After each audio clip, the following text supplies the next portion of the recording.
This is the Bahamas Tonight, the Northern Edition. Good evening. I'm Sabrina Brown. Thank you for joining us.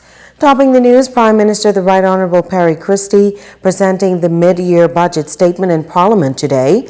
The nation's chief revealed that the deficit has been reduced by $398 million since coming to office in 2012. He outlined new economic developments to take place throughout the Bahamas. In the northern Bahamas, a multi-million-dollar project is earmarked for South Cat Key, just north of Bimini.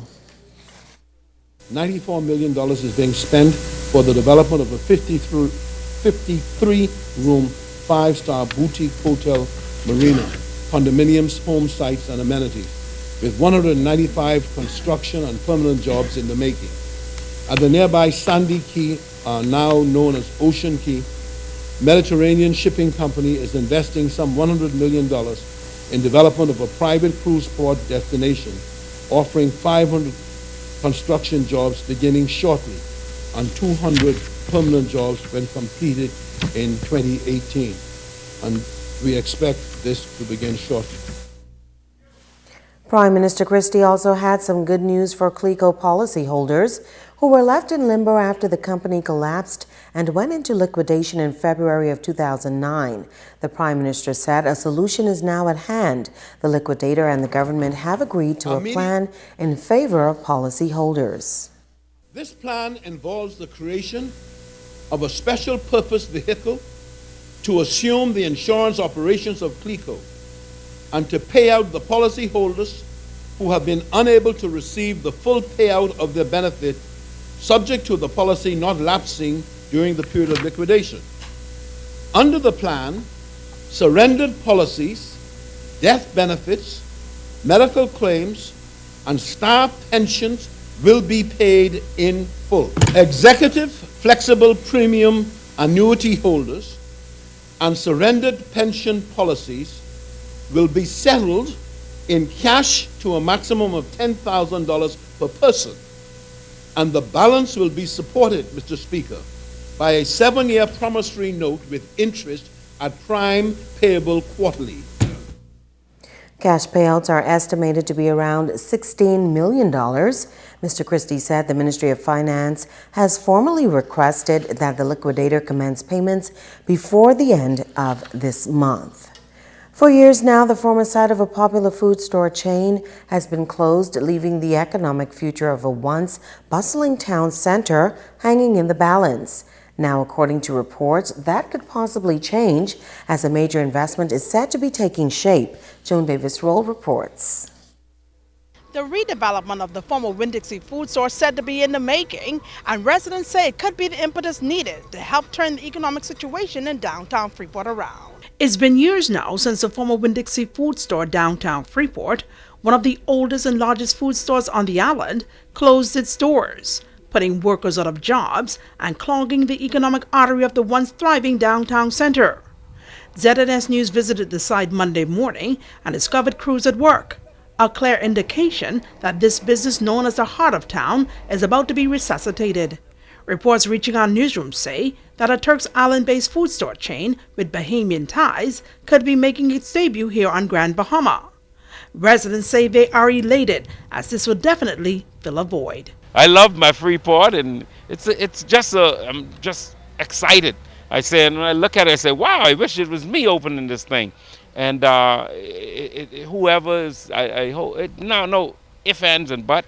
It's a move in the right direction, and this is what has to happen throughout Freeport. I was speaking to one of the workers that said that his family in Turks Island own a store in Turks Island, and they purchase, and there's opening up this store. I cannot remember the name, but he told me that he's doing some work in there, and it will soon be open up with good products. We need to have a supermarket here because Mondays used to be very busy.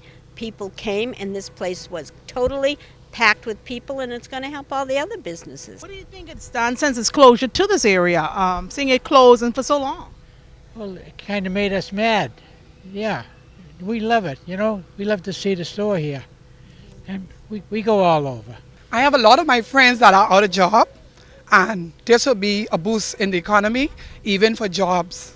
So I'm excited. Residents say wanting a new food store is an understatement. The island of Grand Bahama needs this economic boost. We'll be glad of it because it's close. You can catch the bus from wherever you live in and come in town. You can catch the bus from town and go back home, and it's economic for you. And we need something like this because we're waiting for quite a while. We have to get a bus here, go to Sawyer's, a bus here, go to Solomon's, get a bus, go down to Port Lakaya. And it's like, it's not bad, but coming here, it's one bus trip. Those of us that have to take the public transportation, this will be a general location for us to shop and jump on the buses and get home. So this is a perfect idea. Joan Davis-Roll, ZNS Network News. Thank you, Joan. Officers of Operation Turf Sweep arresting 5 persons for breach of the Lottery and Gaming Act. Reports say officers stopped and searched a number of persons throughout Grand Bahama who were found in possession of handheld mobile gaming devices and cash while in their vehicles. This operation also resulted in a number of persons being arrested for possession of dangerous drugs. Investigations are continuing. Meanwhile, over in Abaco, police involved in Operation Cleanup executed a search warrant at a home in Central Pines, Abaco, where they arrested 2 males who were wanted by police for causing harm. Police say they also discovered a quantity of suspected marijuana. In other news from Abaco, police and Marsh Harbor Volunteer Fire Services responding to a call for help. Reports say around 7 o'clock Sunday morning, they were called to a building fire on Grace Avenue in Dundastown, where they met an unoccupied 12-room stone duplex engulfed in flames. The cause of the blaze is not known at this time. Police are actively investigating. 28-year-old Jatore Roberts of Tamron Street was arraigned before Magistrate Rangan Johnson on the charge of stealing by reason of service. He pleaded guilty and was sentenced to 1 year at the Bahamas Department of Corrections. On completion, he is to receive 1 year of counseling at the Department of Social Services. In default, he will have to serve an additional year behind bars. Roberts was also arraigned before Magistrate Charlton Smith on 2 counts of stealing by reason of service. He pleaded guilty and was ordered to compensate the complainants by 4 p.m. today. If he fails to do so, he will serve 18 months at the Bahamas Department of Corrections in New Providence. Additionally, he was arraigned before Magistrate Debbie Ferguson on 3 counts of stealing by reason of service. He pleaded guilty and was ordered on count 1 to pay $200 compensation or 6 months at the Bahamas Department of Corrections. On count 2, he must pay $5,000 in compensation or 2 years at the Bahamas Department of Corrections, and on count 3, $1,900 compensation or 18 months at the Bahamas Department of Corrections, all to run concurrently. Stay with us, there's more news after this.